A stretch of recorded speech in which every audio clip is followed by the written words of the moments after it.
There's a train coming out of a tunnel over here. And the Potomac right below us. This is the old bridge we used to cross.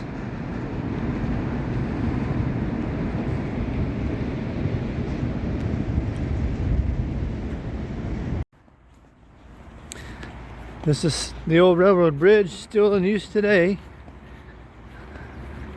Amazing. Just think, all those years ago, this was swarming with troops.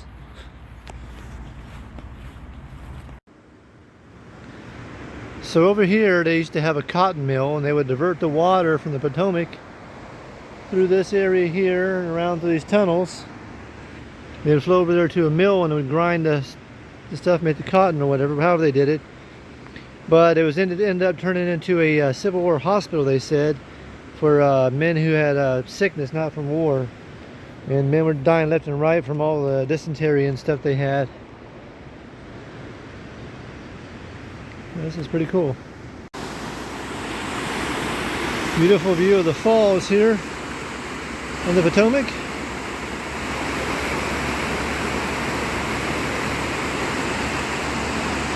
Water's moving pretty fast. Brings back bad memories. That night I almost got flooded out. Over there's the bridge I walked across earlier this morning. I'm going to read you this. This is a Jonathan Child house. Jonathan and Emily Child owned this house. It was right here in this place here. And the one stood this foundation along with his partner John McCrate. Child bought Virginia's Island from Abraham Herr after the Civil War and moved here with his family in 1867. 3 years later, on September 30th, a violent flood trapped his family in this house. Miss Child gave this chilling description of the ordeal in a letter to her mother. Listen to this. Last Friday toward evening, the water commenced rising rapidly. Before 2 hours, every way of escape was cut off from us. So we were compelled to stay within the crumbling walls which sheltered us from the terrible water which seethed and dashed about. There were 2 bridges connecting the island with the mainland, one wooden and one near our house and the railroad bridge. So violent was the water that these were torn to fragments and carried away.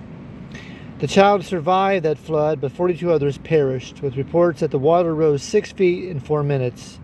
The only industrial building standing after the deluge was the cotton flour mill. After I went through, kind of makes me lucky.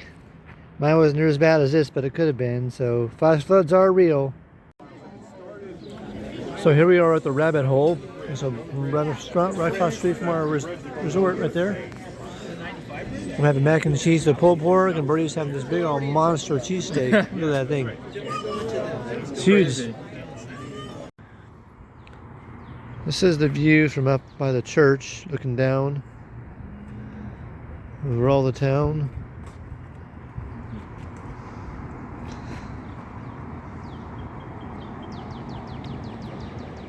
There's a railroad tracks over there, go right through the mountain through a tunnel, and that's where the AT is at. We'll be walking through a couple of days.